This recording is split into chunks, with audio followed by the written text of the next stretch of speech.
नमस्कार। दिल्ली के चुनाव में इस बार महिला सुरक्षा, महिला सम्मान, ये दो ऐसे मुद्दे हैं जिनकी चर्चा सबसे ज्यादा हो रही है। कोई अगर चर्चा सबसे ज्यादा कर रहा है तो वो है आम आदमी पार्टी, लेकिन मामला तब विवादों में घिर जाता है कि क्या वाकई में जो बातें की जा रही हैं वो सच है, जब आप ही की पार्टी की एक महिला सांसद और पुरानी सहयोगी ही आपके कई सारे कामों पर सवाल खड़े कर देती हैं।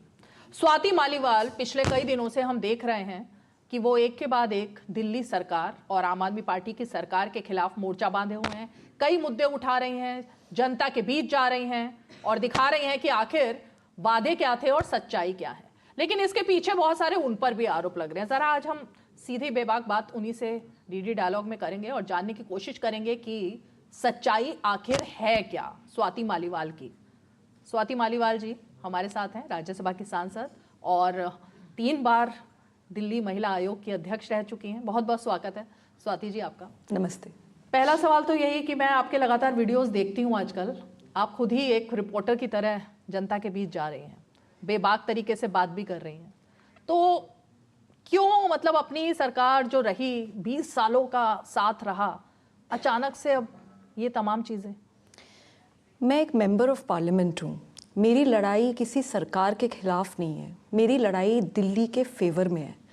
मैं आज ये लड़ाई लड़ रही हूँ कि दिल्ली में जो सड़कें हैं वो ठीक होनी चाहिए, बेटर सैनिटेशन फैसिलिटीज़ होनी चाहिए, ये जो जगह जगह कूड़े का ढेर बना हुआ है ये साफ़ होना चाहिए, स्कूल्स अच्छे होने चाहिए, हॉस्पिटल्स बेहतर होने चाहिए। तो मेरी लड़ाई दिल्ली के लिए है, मैं किसी सरकार के खिलाफ नहीं हूँ। और मैं ये मानती हूँ कि जो भी मेंबर ऑफ पार्लियामेंट्स हैं और जो भी पब्लिक रिप्रेजेंटेटिव हैं, उनका सबसे बड़ा काम ये होता है कि वो खुद ज़मीन पे उतरें। जब तक वो ज़मीन पे नहीं उतरेंगे उन्हें क्या समझ में आएगा कि लोगों की समस्याएं क्या हैं। मैं उनमें से नहीं हूँ जो एयर कंडीशन दफ्तरों में बैठकर प्रेस कॉन्फ्रेंसेस करते हैं और ये मानते हैं कि वो जनता की सेवा कर रहे हैं।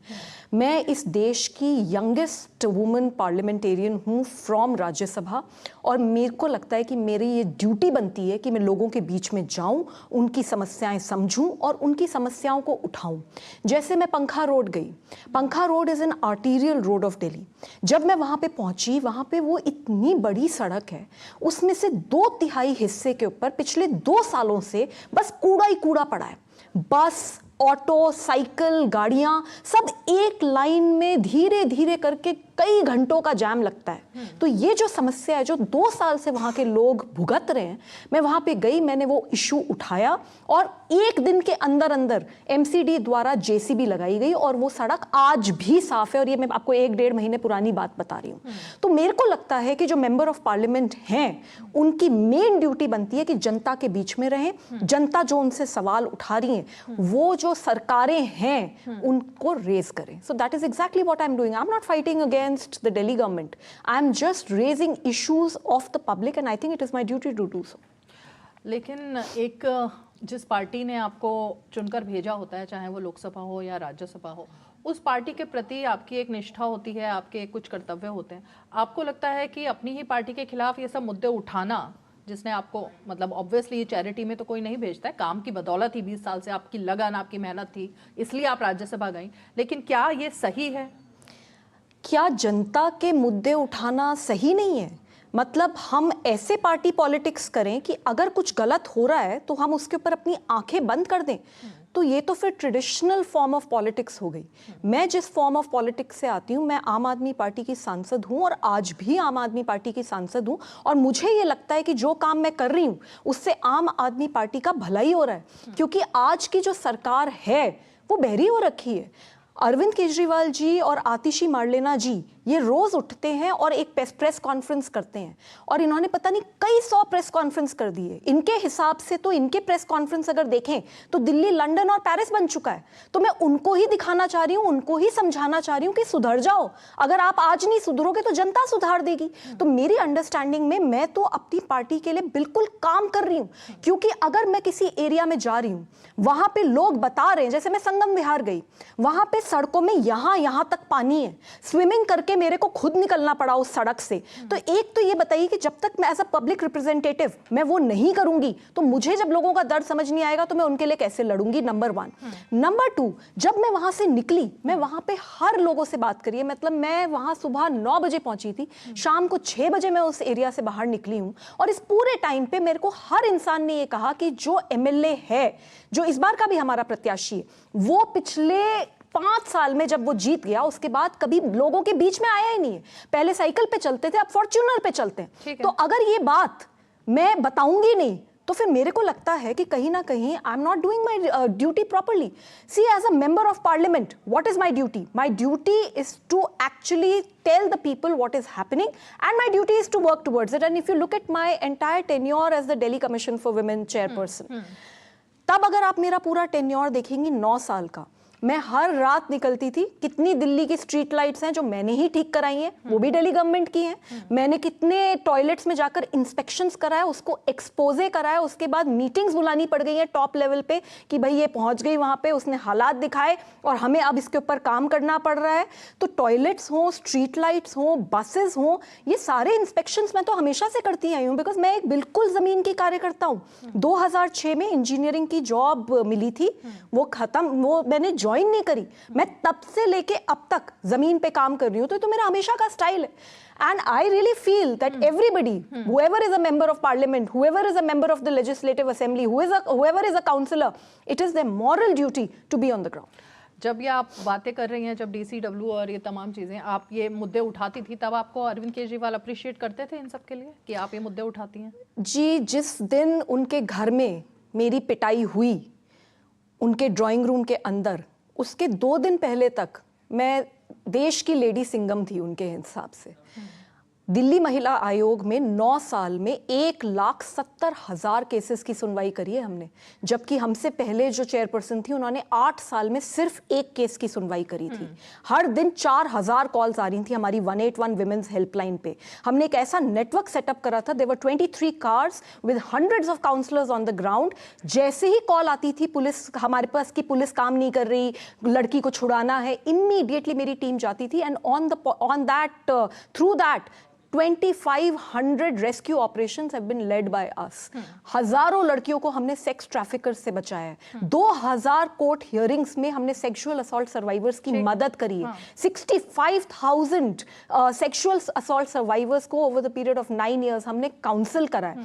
तो दिल्ली क्या, पूरा देश दिल्ली महिला आयोग का लोहा मानता था। तो ऐसे समय में क्या बदल गया कि आपने कहा 2 दिन पहले तक वो लेडी सिंघम कह रहे थे और 2 दिन बाद अचानक उन्हीं के घर में, और आपने ये भी कहा कि वो तो थे घर में उस वक्त मौजूद। जी बिल्कुल थे। आपके साथ इस तरह की वारदात को अंजाम दिया जाता है। 2 दिन में कुछ हुआ था क्या? देखिए, मैं तो ये बताना चाहूँगी कि, और इनफैक्ट आपके माध्यम से मैं अरविंद केजरीवाल जी को एक ओपन चैलेंज करना चाहती हूँ। मैं कोई झूठ नहीं बोल रही, मैंने कुछ गलत नहीं करा, अपनी पूरी जिंदगी में कभी किसी का कुछ नहीं बिगाड़ा। लेकिन हाँ, ये जरूर है कि अरविंद केजरीवाल जी को इस देश के सामने आके बिल्कुल बताना चाहिए कि उन्होंने मुझे क्यों पिटवाया। क्योंकि फैक्ट तो यही है कि अरविंद केजरीवाल जी ने ही मुझे पिटवाया। इनफैक्ट मैं चाहूंगी कि दूरदर्शन ही एक लाइव नार्को टेस्ट करे, उनका भी और मेरा भी लाई डिटेक्टर टेस्ट करवा लेते हैं। अगर मैं कुछ भी झूठ बोल रही हूँ इस पूरी प्रकरण में तो मेरे को फांसी की सजा दे देना। लेकिन अरविंद केजरीवाल जी को सामने आना चाहिए। और डरते क्यों है इतना? क्यों उनकी हिम्मत खत्म हो जाती है जैसे ही स्वाति मालीवाल का नाम लिया जाता है? ऐसा क्या है? बिकॉज अगर आप देखें, जब उनसे पूछा गया कि स्वाति मालीवाल को क्यों पिटवाया, ये पूरा एक हम सब ने देखा कि प्रेस कॉन्फ्रेंस में ये हुआ, तो अरविंद केजरीवाल जी बहुत असहज हो गए। उनका डर उनकी शक्ल पे दिख रहा था और वो माइक इधर उधर कर रहे थे। तो माइक इधर उधर करने की जरूरत क्या है? आप आइए सबको और बताइए। और मैं इसलिए कह रही हूँ, पहले मैं कभी नहीं कहती थी कि अरविंद केजरीवाल जी ने मुझे पिटवाया। देखिए, जैसे ही मैं वहां पे पिटी, मैंने एक कॉल 112 नंबर पे जरूर करी, क्योंकि मैं मन से उस समय मानती थी कि ऐसा हो ही नहीं सकता कि विभव कुमार मुझे क्यों पीटेगा। वो भी अरविंद केजरीवाल जी 2 दिन में। वही मैं जानना चाहती हूँ कि ऐसा क्या हुआ कि अचानक संबंध इतने खराब हो गए पार्टी में? जी, तो मैं एक बात कंप्लीट कर लूं। तो जब अरविंद केजरीवाल जी के पीएस ही मुझे उनके ड्राइंग रूम में पिटवाएंगे तो फर्स्ट थॉट तो यही आता है। लेकिन जब मैंने पुलिस कंप्लेंट दी तो मैंने उसमें अरविंद केजरीवाल जी पे कोई नाम नहीं लिया, क्योंकि मैंने उन 3 दिन जब मैं घर बैठी थी, एक तो उनकी तरफ से बहुत दबाव था, बहुत प्रेशर क्रिएट किया जा रहा था, बहुत डराया धमकाया जा रहा था, लेकिन फिर भी मैंने ये सोचा कि मैं 18 साल से इस आदमी के साथ काम कर रही हूँ। जब इन्होंने इनफैक्ट एक किताब लिखी, एंड ओनली वन बुक ही has written in his life which is called Swaraj, और उस किताब में उन्होंने लिखा है कि 2 ही लोगों ने मेरे को आज तक मेरी जर्नी में मदद करी है, और वो है एक मनीष सिसोदिया और एक स्वाति मालीवाल। तो कहीं ना कहीं जब स्वाति मालीवाल उन 3 दिन बैठ रही थी, अपने आप को समेटने की कोशिश कर रही थी, हिम्मत जुटाने की कोशिश कर रही थी इतने बड़े लोगों के खिलाफ कंप्लेंट करने के लिए, तब वो अरविंद केजरीवाल को एक बेनिफिट ऑफ डाउट दे रही थी, 1 to 2%, बिकॉज वो उस कमरे में नहीं थे जहां पे मेरी पिटाई हुई। तो मैंने सिर्फ उनको उतना बेनिफिट ऑफ डाउट दिया। लेकिन जैसे ही मैंने कंप्लेंट कर दी, उसके बाद जिस तरीके का मेरा चरित्र हरण करा गया, उसके बाद जिसने मुझे मारा, विभव कुमार ने, एक मामूली गुंडा है, एक पीएस है, उस आदमी को आज पंजाब सरकार का chief adviser to the Punjab chief minister बना रखा है। उसको इतनी सैलरी मिलती है कि कैबिनेट मिनिस्टर को नहीं मिलती। उस आदमी को वो ही the chief secretary of Punjab, the DGP of Punjab, they are reporting to this man. उसको Z+ सिक्योरिटी दी गई है। मेरे पास तो आज तक कोई सिक्योरिटी नहीं है। विभव कुमार को पंजाब सरकार से Z+ सिक्योरिटी दी गई, जिसका मतलब यह है कि 70 पुलिस वाले राउंड द क्लॉक उसकी मदद करेंगे, उसके साथ उसकी सिक्योरिटी करेंगे। वो जहां चलेगा वहां पे उसके साथ 7 सरकारी गाड़ियां, जस्ट अ सेकंड, 7 सरकारी गाड़ियां चलेंगी, फायर ब्रिगेड चलेगी, एम्बुलेंस चलेगी। और इतना ही नहीं, उसको जो हमारे वरिष्ठ नेता हैं, हमारे वरिष्ठ MP हैं, ND गुप्ता जी, बुजुर्ग हैं, उनका घर लुटियन जोन में, जो कि एक MP की कोठी है, उसको खाली कराया गया है, और विभव कुमार वहां इलीगली रह रहे हैं। तो मैं क्यों ना मानूं कि अरविंद केजरीवाल जी ने मुझे पिटवाया? और इस बात का जवाब कि अरविंद केजरीवाल जी ने मुझे क्यों पिटवाया, तो ये तो वही जवाब देंगे जिसने पीटा है। हाँ। विभव कुमार इतना पावरफुल क्यों है? छोटा सा गुंडा है, ठीक है, और मैं तो ये जानती हूँ क्योंकि कई सालों से देख रही हूँ, चप्पल में घूमता था। हाँ। लेकिन आज जब उन्होंने मेरे को पीटा और मुझे घसीटा और मुझे अपने जूतों से जमीन पे गिरा के मारा, तो जो जूते थे वो पुलिस ने जब्त करे after the case, after I formally launched a complaint. और वो जो जूते थे उसकी मेक है गुची, ऑलराइट, ये पुलिस की चार्जशीट का हिस्सा है। तो जो इंसान जिसके पास चप्पल खरीदने के पैसे नहीं थे, जो कि हमने ही काफी बार चप्पलें दिलाई उसको, आज वो आदमी गुची के जूतों में पहन रहा है, Z+ सिक्योरिटी में घूम रहा है। देखिए, सच्चाई ये है कि चाहे वो लिकर स्कैम हो, चाहे वो पंजाब से जो अभी लूट मची हुई है वो हो, ये आदमी अरविंद केजरीवाल का सबसे क्लोजेस्ट राजदार है। तो किसको कब पिटवाया, क्योंकि मैं अकेली तो हूं नहीं, चीफ सेक्रेटरी को भी अभी कुछ समय पहले, 1-2 साल पहले ही इन्होंने बहुत बुरी तरीके से पीटा था, वो भी रोते रोते घर से बाहर गए थे। तो चीफ सेक्रेटरी हो या प्रशांत भूषण जी हो और शांति भूषण जी हो, जो मतलब जब हम नहीं थे ना, ये वो तब से इनकी मदद कर रहे हैं, फाइनेंशियली भी हर तरीके से सपोर्ट कर रहे हैं। और शांति भूषण जी 86 ईयर ओल्ड आदमी को इन्होंने धक्का मरवाकर, और इन्होंने सब चीजों में विभव कुमार इन्वॉल्व रहा है। अरविंद केजरीवाल जी की एक तरीके से वो परछाई है। अरविंद केजरीवाल जी ने कब किसको पिटवाया, कहां से ये जो लिकर स्कैम का चल रहा है जी, कि मनी ट्रेल नहीं मिल रही जी, ये नहीं मिल रहा जी, ये सारा everything is being handled by विभव। और विभव को मेरी अंडरस्टैंडिंग है कि अगर विभव कुमार को मतलब ठीक से पूछताछ हो, तो मेरी अंडरस्टैंडिंग है कि सारी चीजें सामने। मैं इसलिए सवाल जानना चाह रही हूँ क्योंकि इंडिया अगेंस्ट करप्शन हम लोगों ने खुद एज अ रिपोर्टर उसको कवर किया। हम जब आते थे कौशाम्बी के ऑफिस में और तमाम जगहों पर, हम देखते थे कि आप अपना लैपटॉप लेकर साइड में सिर्फ काम करने में लगी हैं, आप किसी से ज़्यादा बात नहीं करती थी, कुछ नहीं, सीधे आप एक कोने में काम कर रही हैं। विभव कुमार मीडिया से, सब लोगों से इंटरेक्ट करता था, लेकिन उसका एक अलग वो था। आपकी एक सिंसियर और सीरियस वाली छवि थी, चुपचाप रहने वाली, काम करने अभी भी है। हाँ, नहीं, अब आप काफी बेबाक तरीके से बोल भी रही हैं, तब तो हमने आपकी आवाज भी कभी नहीं सुनी थी, आप साइड में बैठ के अपना काम करती रहती। जी, मैं मानती हूँ उस समय थोड़ी चुपचाप जी। तो अचानक से ये जो परिवर्तन आया कि विभव एकदम से इतना टॉप लेवल पर पहुंच गया, और आपके साथ जो हुआ, और अब आपको अपनी बात रखने के लिए इस तरह से आना पड़ रहा है सामने, ये परिवर्तन इसी वजह से कि वो राजदार है या कुछ और बात है? जी, मैं तो यही मानती हूँ कि राजदार हैं और बहुत बड़े राजदार हैं। और कहीं ना कहीं अरविंद केजरीवाल जी ने जब मुझे पिटवाया, कहीं ना कहीं उनको इस बात का बहुत डर है कि विभव कुमार वो सच सबको बता देंगे। अगर वो नाराज हो गए तो आप देखिए ना सिर्फ उन्हें बचाया जा रहा है, इस देश के जो सबसे बड़े वकील हैं क्रिमिनल लॉयर्स में, उनकी फौज इकट्ठा करी गई है और जो सबसे महंगे हैं वो आज विभव कुमार को प्रोटेक्ट कर रहे हैं। और मेरी तरफ से कौन लड़ रहा है? कोई भी नहीं लड़ रहा, मैं अकेले लड़ रही हूँ, अभी तक ट्रायल भी नहीं शुरू हो पाया है, ठीक है। तो विभव कुमार को ना सिर्फ बचाया जा रहा है अरविंद केजरीवाल जी द्वारा, उनको बहुत ज्यादा प्रमोशन दिया जा रहा है। और ये पहले नहीं था, पहले इतना प्रमोशन नहीं था, पहले तो बस ये है कि हाँ ठीक है, he was a PS to Arvind Kejriwal ji. Now he is going to guide Punjab chief minister कि सरकार कैसे चलाओगे। मतलब पंजाब के मुख्यमंत्री को ये क्या गाइडेंस देंगे? ये गाइडेंस देंगे कि महिलाओं को कैसे पीटा जाता है अपने घरों में बुलाकर। तो ये हालात हैं, तो वो ऐसा क्यों होगा अगर अरविंद केजरीवाल जी ने मुझे नहीं पिटवाया? जिस वजह से स्वाति मालीवाल सब कुछ छोड़ के, अपना एक करियर और सारी चीजें छोड़कर इंडिया अगेंस्ट करप्शन के साथ जुड़ी है, अरविंद केजरीवाल की मुहिम के साथ जुड़ी, क्यों बदल गए अरविंद केजरीवाल आज इतना कि अब उनको एक झूठों का सरताज, ये तमगा दिया जा रहा है, उनको बच्चों की कस्में खानी पड़ती हैं और कहा जाता है झूठी कस्में खा रहे। ऐसा बदलाव कैसे आ गया? आप जानती थी कि अरविंद केजरीवाल ऐसे ही हैं या ये बदलाव अभी आया है उनमें रिसेंटली? मुझे लगता है कि power corrupts and absolute power corrupts a lot, और वो चीज़ मैंने होते हुए देखी है। देखिए, मैं ये नहीं कह सकती कि ये हमेशा से ऐसे थे या ये अब ऐसे हो गए।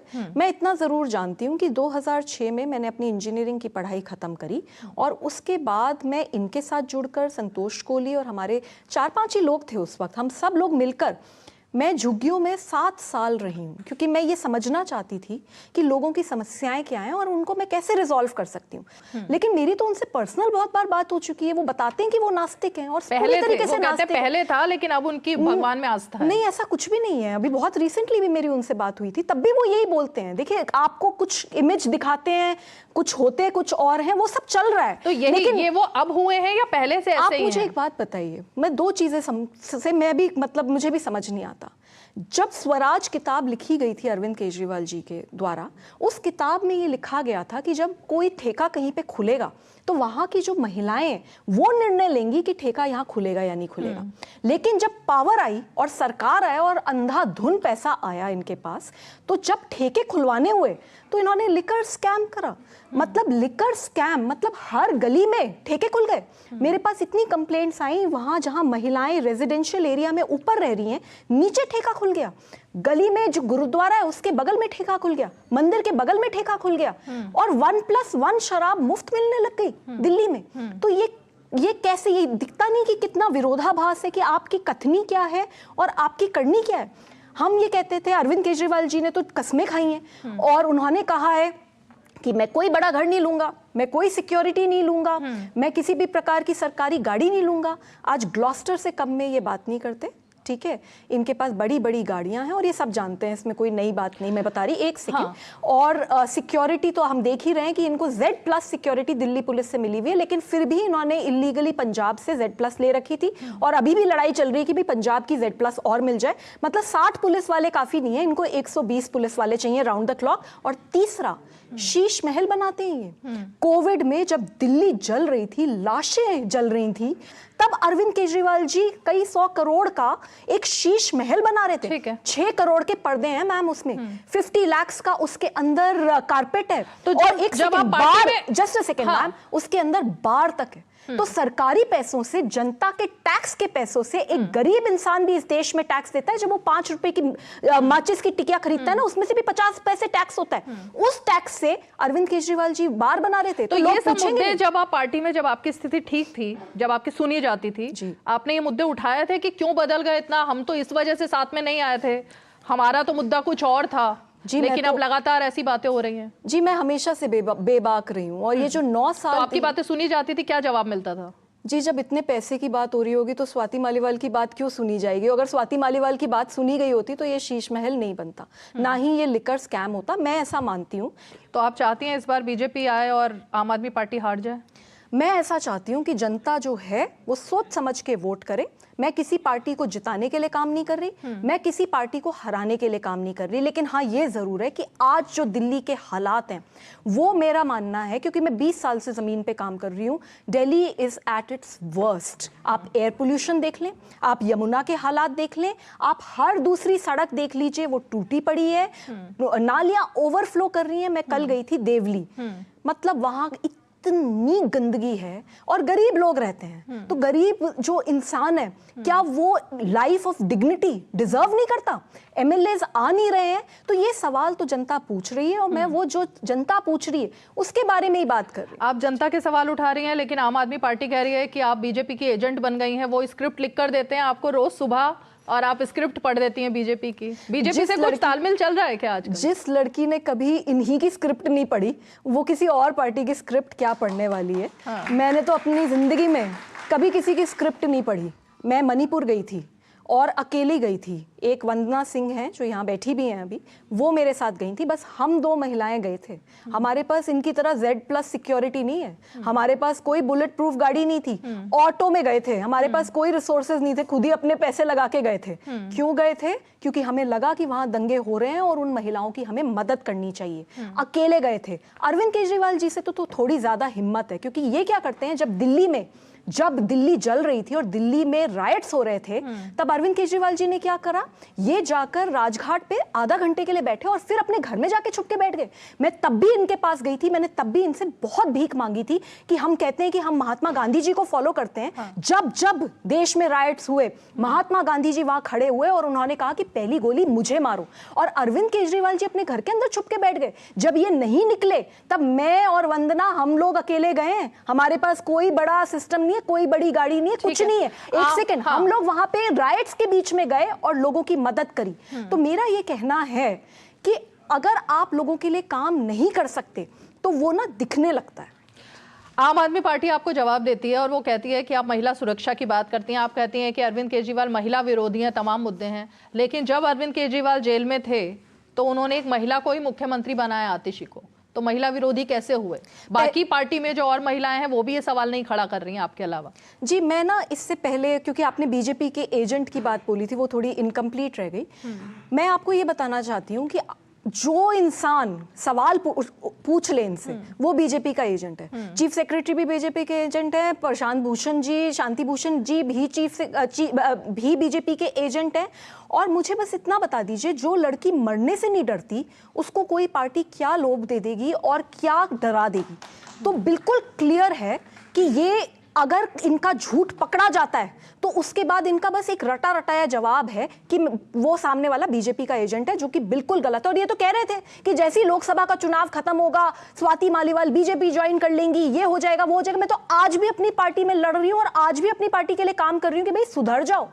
आपने सेकंड सवाल क्या पूछा था? मैं ये जानना चाह रही थी कि आतिशी को महिला मुख्यमंत्री को बनाया, पार्टी में और महिलाएं हैं वो भी आवाज नहीं उठा रही, वो तो खड़ी हुई है अरविंद केजरीवाल के साथ।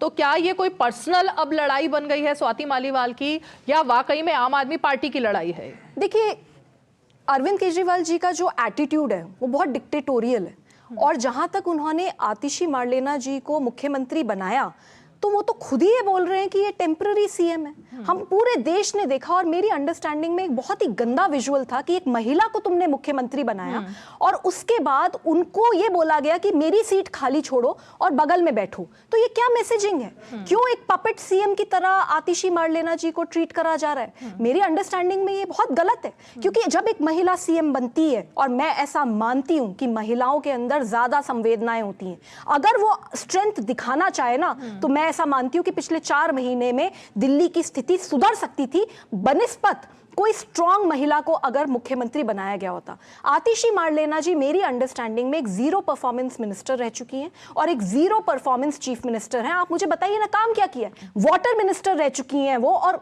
कालका जी में पानी इतना गंदा आ रहा है या फिर आ ही नहीं रहा। तो जो महिला एक 0 परफॉर्मेंस मिनिस्टर रही हैं, उनको प्रमोट करके आपने चीफ मिनिस्टर बनाया, बिकॉज आतिशी जी हर दिन जिस तरीके की ये प्रेस कॉन्फ्रेंस चाहते हैं वैसी प्रेस कॉन्फ्रेंस कर मैं जरा बहुत सारे, क्योंकि यहाँ पर यंग युवक बैठे हुए हैं, युवक युवतियां, वो भी आपसे सवाल पूछे, लेकिन उससे पहले एक सवाल मैं ये जानना चाहती हूँ चुनाव के बाद आप क्या देख पा रही हैं? दोबारा से अरविंद केजरीवाल सीएम बनेंगे क्या, या वो फिर आतिशी को ही आगे करेंगे, या किसी और का नाम आएगा? देखिए, अरविंद केजरीवाल जी तो अब मुख्यमंत्री नहीं बन सकते, क्योंकि सुप्रीम कोर्ट की जो बेल रिस्ट्रिक्शंस हैं लिकर स्कैम में वो बहुत स्ट्रिक्ट हैं। वो बेल रिस्ट्रिक्शंस क्लियरली कहती हैं कि अरविंद केजरीवाल जी अब सचिवालय नहीं जा सकते कभी, जब तक ये केस चल रहा है। वो बेल रिस्ट्रिक्शंस ये भी कहती हैं कि ये कोई फाइल साइन नहीं कर सकते। तो जो मुख्यमंत्री फाइल नहीं साइन कर सकता, जो मुख्यमंत्री सचिवालय नहीं जा सकता, वो काहे का मुख्यमंत्री? तो अरविंद केजरीवाल जी तो मुख्यमंत्री नहीं बनेंगे। बनिस्पत मुख्यमंत्री दिल्ली का कौन बनेगा ये जनता डिसाइड करेगी। अच्छा, लेकिन वो अपनी अगर दोबारा से फिर से अगर बाई चांस आम आदमी पार्टी आती है, तो आपको लगता है कि सुनीता केजरीवाल भी आगे आ सकती है? क्योंकि बीच में उन्होंने, जब उनके पति जेल में थे, तो सारा कैंपेन, सारी पार्टी, अरविंद केजरीवाल तो कहते हैं मेरे जाने के बाद अगर किसी ने पार्टी को एकजुट किया तो वो सुनीता केजरीवाल थी। नहीं, वो आ तो सकती थी, लेकिन अभी तो चुनाव नहीं लड़ रही ना, तो फिर मुख्यमंत्री कैसे बनेंगे? चलिए, कोई सवाल? हाँ स्वाति जी, आधी आबादी की बात होती रही है। दिल्ली में आधी आबादी का एक वर्चस्व रहा है। वोट बैंक के लिहाज से भी सभी पार्टियों की नज़र आधी आबादी यानी महिलाओं पर है, और जिस तरह से महिला सम्मान योजना के नाम पर हर पार्टी आगे बढ़ के एक धन मुहैया करा रही है। अरविंद केजरीवाल की पार्टी ने 2100 रुपये महिलाओं के सम्मान के लिए घोषणा की है। पंजाब में भी उन्होंने घोषणा की, जैसा आपको पता है, इससे पहले भी कर चुके हैं। अब आपको लगता है कि ये गेटवे टू द उनके जीतने का एक रास्ता है महिला सम्मान, या किसी और तरह से देखती है? Basically Trump card. जी, मेरा ये मानना है कि जो लोग हैं ना दिल्ली के, वो काफ़ी समझदार हैं, और जब मैं ग्राउंड पे जा रही हूँ तो महिलाएं बहुत सारे सवाल पूछ रही हैं, क्योंकि मैं आम आदमी पार्टी की सांसद हूँ और वो सवाल मुझसे ही पूछे जा रहे हैं। 3-4 सवाल महिलाएं पूछ रही हैं। सबसे पहले तो ये बात पूछ रही हैं कि भाई 2100 रुपये आपने अनाउंस करे, तो अभी तो 3 महीने थे ना, अनाउंसमेंट का क्या मतलब बनता है? आप सरकार में हो तो आप दे देते, अगर आप देने लग जाते तो लोगों का डाउट क्लियर हो जाता। दूसरी बात, 1000 रुपये हमने इस बार बजट में प्रावधान करा था कि 1000 रुपये हर महिला को दिल्ली में दिया जाएगा। तो वो जो बजट का प्रावधान है उस पर तो कोई फाइल भी मूव नहीं हुई। अगर 1000 रुपये आज हर महिला को पिछले 1 साल से दिया गया होता तो 12,000 रुपये हर महिला के हाथ में होते, तो एक तरीके से वो 12,000 रुपये सरकार खा गई। तीसरा सवाल लोग पूछते हैं कि जब पंजाब में आपने 2021 में अनाउंस किया था, आज तक आपने वहां इंप्लीमेंट नहीं करा, तो 36,000 रुपये हर पंजाबी महिला के एक तरीके से लूट लिए गए। और उससे भी बड़ा सवाल ये है कि अभी भी पंजाब में तो मॉडल कोड ऑफ कंडक्ट नहीं लगा। पंजाब में आप अभी कर दीजिए, अगर आप इंप्लीमेंट करेंगे तो कोई सवाल नहीं पूछा जाएगा। और एक बात बता दूं, दिल्ली में अब काफी लेट है हम इसको करते हुए, 9 गवर्नमेंट्स देश की ऑलरेडी इसको इंप्लीमेंट कर रही हैं, तो दिल्ली क्यों नहीं कर सकता? I think it's a brilliant scheme, it should be implemented. ठीक है स्वाति, अभी वैसे बहुत सवाल आपके लिए होंगे, लेकिन हमारे पास क्योंकि वक्त की बात है, मैं चलते चलते आपसे सिर्फ ये जानना चाहती हूँ कि आम आदमी पार्टी में कब तक रहेंगी आप? क्योंकि अब तो पूरी तरह से मोर्चा आपने खोल दिया ना, क्या हम देखेंगे अब कुछ समय के बाद आप या तो किसी और पार्टी में या फिर कि छोड़ेंगी? मैम, मैं एक एक्टिविस्ट हूँ, और मैं आपको ये बात बता दूं कि अगर ये इंसिडेंट नहीं होता, मैं तब भी यही काम कर रही होती, क्योंकि मैं हमेशा से यही काम करती आई हूँ, इसमें कोई नई बात नहीं है। और मैं अरविंद केजरीवाल जी की तरह बदले की भावना से राजनीति नहीं करती। आप इनका व्यवहार देखिए, जब इन्हें राहुल गांधी जी पे प्यार आता है तो ये हाथ मिला लेते हैं, जब इन्हें राहुल गांधी जी से किसी भी बात पे खुंदक हो जाती है तो ये जबरदस्ती जाके, जब इन्हें पता भी है कि हरियाणा में हम अपनी जमानतें जब्त करवाएंगे, तब भी जाके हरियाणा में लड़ाई लड़ते हैं, वहां पे इलेक्शन लड़ते हैं, जमानतें हमारी जब्त हो जाती है, लेकिन हमारी वजह से कांग्रेस हार जाती है।